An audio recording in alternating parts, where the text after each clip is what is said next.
চলমান Russia Ukraine যুদ্ধে রুশ বাহিনীর সঙ্গে লড়াইয়ে প্রতি মাসে প্রায় 50,000 করে সেনা হারাচ্ছে ইউক্রেন।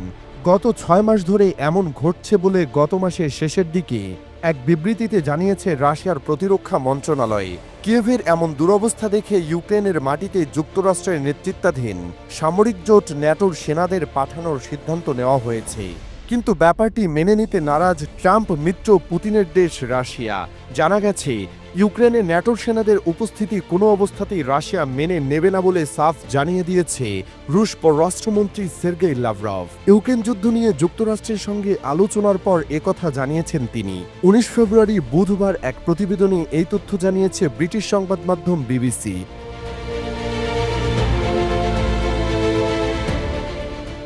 সংবাদ মাধ্যমটি বলছে, কোনো শান্তি চুক্তির অধীনে ইউক্রেনের ন্যাটো দেশগুলোর শান্তিরক্ষা বাহিনীর সেনাদের রাশিয়া গ্রহণ করবে না বলে সৌদি আরবে যুক্তরাষ্ট্রের সঙ্গে উচ্চ পর্যায়ের আলোচনার পর এমনটা জানিয়েছেন রুশ পররাষ্ট্রমন্ত্রী সের্গেই লাভরভ। লাভরভ বলেন, যুক্তরাষ্ট্র এবং রাশিয়া যত তাড়াতাড়ি সম্ভব একে অপরের দেশে রাষ্ট্রদূত নিয়োগ করবে এবং সম্পূর্ণ সহযোগিতা পুনরায় শুরু করার মতো পরিবেশ তৈরি করবে। তার ভাষায়, সৌদিতে আমাদের মাঝে খুব জরুরি আলোচনা হয়েছে, আমরা একে অপরের কথা শুনেছি। তিনি রাশিয়ার আগের অবস্থান পুনর্ব্যক্ত করে বলেছেন, ন্যাটো প্রতিরক্ষা জোটের যে কোনো সম্প্রসারণ এবং ইউক্রেনের এতে যোগদান রাশিয়ার জন্য সরাসরি হুমকি হবে। রাশিয়া এবং যুক্তরাষ্ট্র এর ভাষ্য, তারা যুদ্ধের সমাপ্তি নিয়ে আলোচনা শুরু করার জন্য দল নিয়োগ করতে সম্মত হয়েছে। বৈঠকের পর মার্কিন পররাষ্ট্রমন্ত্রী মার্কো রুবিও বলেছেন, দীর্ঘ এবং কঠিন যাত্রার প্রথম ধাপ ছিল এটি। একই সঙ্গে এটি ছিল গুরুত্বপূর্ণ। এদিকে ইউক্রেনকে এই আলোচনায় আমন্ত্রণ জানানো হয়নি এবং এই বিষয়টিকে প্রেসিডেন্ট ভলোদিমির জেলেনস্কি আশ্চর্যজনক বলে উল্লেখ করেছেন। তবে মার্কিন প্রেসিডেন্ট ডোনাল্ড ট্রাম্প বলেছেন, তিনি ইউক্রেনের প্রতিক্রিয়ায় হতাশ। মারিয়া লাগোতে সাংবাদিকদের সাথে কথা বলার সময় ট্রাম্পকে জিজ্ঞাসা করা হয়, ইউক্রেনীয়দের জন্য তার বার্তা কি, যারা বৈঠকে না ডাকায় বিশ্বাসঘাতকতা বোধ করতে পারে। জবাবে ট্রাম্প বলেন, আমি শুনেছি তারা আলোচনার টেবিলে আসন না পেয়ে বিরক্ত। তারা 3 বছর এবং তারও আগে দীর্ঘ সময় ধরে এই ধরনের আসন পেয়ে আসছিল। এটি তখন খুব সহজেই নিষ্পত্তি করা যেত, কিন্তু তারা সুযোগগুলো ব্যবহার করতে পারেনি। তিনি আরও বলেন, তাদের কখনোই এটা করা উচিত ছিল না, তাদের উচিত ছিল একটি চুক্তিতে আসা। সৌদি আরবে মার্কিন ও রুশ কর্মকর্তাদের মধ্যে বৈঠকের পর ট্রাম্প বলেন, পুতিন অনেক বেশি আত্মবিশ্বাসী। তার মতে তারা খুব ভালো ছিল। রাশিয়া কিছু করতে চায়, তারা নৃশংস বর্বরতা বন্ধ করতে চায়। আমি মনে করি এই যুদ্ধ শেষ করার ক্ষমতা আমার আছে।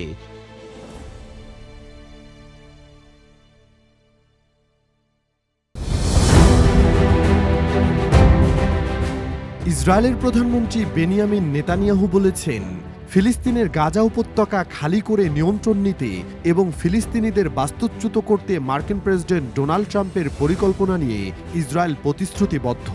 যুদ্ধে মধ্যস্থতাকারীদের মধ্যে অন্যতম দেশ যুক্তরাষ্ট্র যখন ইসরায়েলের সাথে মিলে ফিলিস্তিনের গাজা উপত্যকা নিয়ে টানা হেঁচড়া করতে ব্যস্ত, তখন গাজা যুদ্ধের আরেক মধ্যস্থতাকারী কাতার বলছে, গাজার ভবিষ্যৎ নির্ধারণের ক্ষমতা ফিলিস্তিনিদের হাতেই থাকা উচিত, বাইরের কোনো পক্ষের কাছে নয়। দোহায় এক সংবাদ সম্মেলনে কাতারের পররাষ্ট্র মন্ত্রণালয়ের মুখপাত্র মাজেদ আল আনসারি বলেন, এই বিষয়টি একটি ফিলিস্তিনি প্রসঙ্গ, যা যুদ্ধ পরবর্তী পরিস্থিতিতে ফিলিস্তিনিরাই নির্ধারণ করবে। 18 ফেব্রুয়ারি মঙ্গলবার এক প্রতিবেদনে এ খবর দিয়েছে টাইমস অব ইসরায়েল। মাজেদ আল আনসারি আরও বলেন, এটি ফিলিস্তিনিদের নিজস্ব সিদ্ধান্তের বিষয়। যুদ্ধের পর গাজায় কি হবে এবং ফিলিস্তিনিদের আনুষ্ঠানিকভাবে কে প্রতিনিধিত্ব করবে, রাজনৈতিক পরিমণ্ডলে কোন দল বা গোষ্ঠী সক্রিয় থাকবে, সেটিও তাদেরই ঠিক করা উচিত। কাতারের এই বক্তব্য এমন সময় এলো যখন ইসরায়েল বারবার গাজা থেকে হামাসকে উৎখাতের ঘোষণা দিয়েছে এবং যুক্তরাষ্ট্র অঞ্চলটির ভবিষ্যৎ প্রশাসন নিয়ে নানা রকম প্রস্তাব দিচ্ছে। কাতারের এই অবস্থান ইসরায়েল ও যুক্তরাষ্ট্রের পরিকল্পনার সঙ্গে স্পষ্ট বিরোধিতা প্রকাশ করছে। ইসরায়েল গাজার উপর পূর্ণ নিয়ন্ত্রণ নিতে চায় এবং হামাসের শাসনের অবসান ঘটানোর লক্ষ্য নিয়েছে, যেখানে যুক্তরাষ্ট্র পরোক্ষভাবে গাজায় একটি বিকল্প প্রশাসনের কথা বলছে। তবে কাতার মনে করছে, বাইরের কোনো শক্তি নয়, বরং গাজার জনগণেরই নিজেদের ভবিষ্যৎ নির্ধারণের অধিকার থাকা উচিত।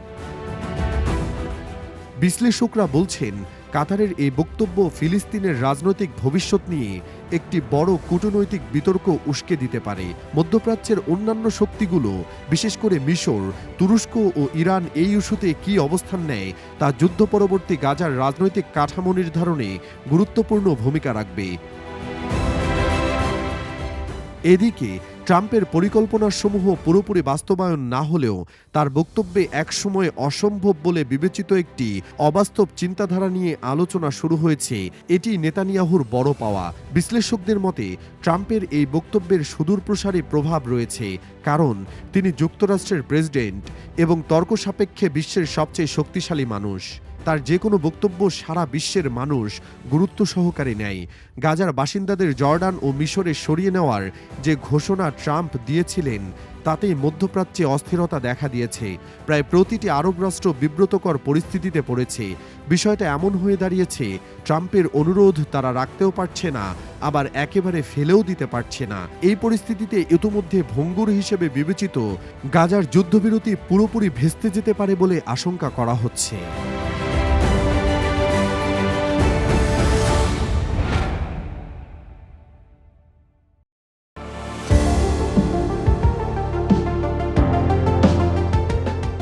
মার্কিন প্রেসিডেন্ট ডোনাল্ড ট্রাম্পের ঘনিষ্ঠ মিত্র বিশ্বের শীর্ষধনী ইলন মাস্ক ট্রাম্পের নির্বাচনী প্রচারণা থেকে প্রেসিডেন্ট হওয়া এবং এখন পর্যন্ত যুক্তরাষ্ট্র প্রশাসনের অনেক বিষয়ে নাক গলিয়েছেন মাস্ক। মার্কিন প্রশাসনের দক্ষতা বিভাগের দায়িত্ব তার হাতে তুলে দিয়েছেন ট্রাম্প। তবে হোয়াইট হাউস বলছে প্রশাসনের কোনো বিষয়ে সিদ্ধান্ত গ্রহণের ক্ষমতা নেই মাস্কের। মূলত ইলন মাস্ক মার্কিন সরকারের department of government efficiency DOGE এর আনুষ্ঠানিক কর্মী নন এবং সরকারি সিদ্ধান্ত নেওয়ার কোনো আনুষ্ঠানিক ক্ষমতা তার নেই। আদালতে দাখিল করা এক আবেদনে স্পষ্টভাবে একথা জানিয়েছে হোয়াইট হাউস।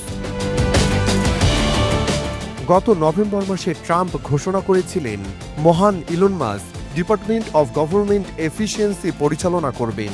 তবে গেল সোমবার হোয়াইট হাউসের প্রশাসনিক কার্যালয়ের পরিচালক জোশুয়া ফিশার আদালতে দাখিল করা এক নথিতে উল্লেখ করেছেন ইলন মাস্ক হোয়াইট হাউসের একজন বিশেষ সহকারী কর্মী তথা নন ক্যারিয়ার স্পেশাল গভর্নমেন্ট এমপ্লয়ি এবং প্রেসিডেন্টের একজন জ্যেষ্ঠ উপদেষ্টা। ফিশার নথিতে আরও বলেছেন, হোয়াইট হাউসের জন্য জ্যেষ্ঠ উপদেষ্টাদের মতো মাস্ক নিজে কোনো সরকারি সিদ্ধান্ত নেওয়ার আনুষ্ঠানিক বা বাস্তব ক্ষমতা রাখেন না। তিনি শুধু প্রেসিডেন্টকে পরামর্শ দিতে পারেন এবং প্রেসিডেন্টের নির্দেশাবলী পৌঁছে দিতে পারেন। তিনি আরও বলেন, মার্কিন DOGE সার্ভিস প্রেসিডেন্টের নির্বাহী দপ্তরের একটি অংশ। ফিশারের এই নথি নিউ মেক্সিকো সহ 14টি মার্কিন অঙ্গরাজ্যের করা মামলার পরিপ্রেক্ষিতে জমা দেওয়া হয়েছে। উল্লেখ্য যে DOGE এবং মার্কিন প্রশাসনে ইলন মাস্কের কার্যক্রম নিয়ে করা এক মামলা আদালতে ওঠে। মামলার উদ্দেশ্য ইলন মাস্কের থেকে সরকারি সংস্থাগুলোর তথ্য ব্যবস্থা রক্ষা করা। 13 জন ডেমোক্রেটিক অঙ্গরাজ্যের অ্যাটর্নি জেনারেল জরুরি আদেশ চেয়ে মামলা করেছেন, যাতে মাস্ক এবং DOGE কে সরকারি সিস্টেমে প্রবেশ করা এবং 7টি সংস্থার কর্মীদের বরখাস্ত করা থেকে বিরত রাখা যায়। এদিকে ফক্স নিউজে মঙ্গলবার প্রচারিতব্য এক যৌথ সাক্ষাৎকারে ট্রাম্প সমালোচকদের জবাব দিয়ে বলেছেন, যারা বলছেন মাস্কই হোয়াইট হাউস পরিচালনা করছেন তারা ভুল করছেন। সাক্ষাৎকারে একটি অংশে ট্রাম্প বলেন, আমি মনে করি ইতিহাসে কেউই আমার মতো এত বেশি নেতিবাচক প্রচারণার শিকার হয়নি। কিন্তু তুমি জানো আমি কি শিখেছি ইলন? মানুষ বুদ্ধিমান, তারা বিষয়গুলো বুঝতে পারে। এ সময় মাস্ক সাড়া দিয়ে বলেন, হ্যাঁ, তারা আসলেই বোঝে।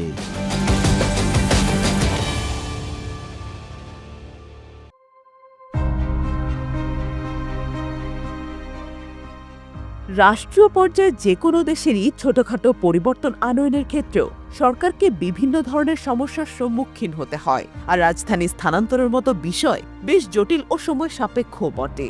তবে এবার এই দুঃসাহসী সিদ্ধান্ত নিতে চলেছে ইসলামী প্রজাতন্ত্র ইরান। ইরানের রাজধানী তেহরান বর্তমানে যানজট ও ভূপৃষ্ঠ দেবে যাওয়া সহ অসংখ্য সমস্যায় জর্জরিত। এত সব সমস্যার মধ্যেই দেশটির সরকার রাজধানীকে ওমান উপসাগরের একেবারে ভিন্ন স্থানে স্থানান্তরিত করার কথা বিবেচনা করছে। নতুন রাজধানী হবার কথা রয়েছে উপকূলীয় মাকরান অঞ্চলে। ইতোমধ্যে রাজধানী স্থানান্তরের এই সিদ্ধান্ত ব্যাপক সমালোচনার মুখে পড়েছে। ইরানের রাজধানী স্থানান্তরের বিষয়টি নতুন নয়। 1979 সালে ইসলামী বিপ্লবের পর থেকেই স্থানান্তরের ধারণাটি বিভিন্ন সময় উঠে এসেছে, কিন্তু বিশাল আর্থিক ও লজিস্টিক বাধার কারণে প্রস্তাবগুলো বরাবরই অবাস্তব বলে স্থগিত করা হয়েছে। সম্প্রতি সংস্কারবাদী প্রেসিডেন্ট মাসুদ পেজেশকিয়ান তেহরানের ক্রমবর্ধমান চ্যালেঞ্জের কথা উল্লেখ করে এ ধারণাটি পুনরুজ্জীবিত করেছেন। তিনি তেহরানের বাড়তে থাকা সংকটের কথা ক্রমান্বয়ে উল্লেখ করেন। এর মধ্যে রয়েছে যানজট, পানির ঘাটতি, সম্পদের অব্যবস্থাপনা, চরম বায়ু দূষণের পাশাপাশি প্রাকৃতিক বা মানুষের কার্যকলাপের কারণে ভূপৃষ্ঠ ধীরে ধীরে দেবে যাওয়া। জানুয়ারিতে সরকারের মুখপাত্র ফাতেহমে মোহাজেরানি জানিয়েছিলেন কর্তৃপক্ষ সম্ভাব্য স্থানান্তরের বিষয়টি বিবেচনা করছে। তিনি কোনো সময়সীমা নির্দিষ্ট না করেই রাজধানী স্থানান্তরের বিষয় বলেন, মাকরান অঞ্চলটি গুরুত্ব সহকারে বিবেচনা করা হচ্ছে। মাকরান মূলত ওমান উপসাগরের একটি অনুন্নত উপকূলীয় অঞ্চল। এটি ইরানের দক্ষিণাঞ্চলীয় সিস্তান বেলুচিস্তান প্রদেশ ও প্রতিবেশী হরমুজগান প্রদেশের অংশ জুড়ে বিস্তৃত। মাকরানের রাজধানী স্থানান্তরের বিষয়টি বরাবরই বিবেচনা করা হয়ে আসছে। রবিবার দেশটির পররাষ্ট্রমন্ত্রী আব্বাস আরাকচি এক ভাষণে বলেন, মাকরানের হারানো স্বর্গকে ইরান ও এই অঞ্চলের ভবিষ্যতের অর্থনৈতিক কেন্দ্রে রূপান্তরিত করতে হবে। এর আগে গেল বছর সেপ্টেম্বরে পেজেশকিয়ান বলেছিলেন, দেশের অর্থনৈতিক ও রাজনৈতিক কেন্দ্র দক্ষিণে সমুদ্রের কাছাকাছি স্থানান্তর করা ছাড়া আমাদের আর কোনো বিকল্প নেই। এরপর এবার এই বক্তব্যের দিকে এগিয়ে যাওয়ার পথে হাঁটছে ইরান। এদিকে নতুন করে শুরু হওয়া স্থানান্তরের বিষয়টির প্রয়োজনীয়তা নিয়েও দেখা দিয়েছে বিতর্ক। এর পেছনে অনেকেই তেহরানের ঐতিহাসিক ও কৌশলগত তাৎপর্য তুলে ধরেছেন। আবার এদিকে রাজধানী স্থানান্তর করতে হলে প্রায় 10,000 কোটি মার্কিন ডলার প্রয়োজন পড়বে বলে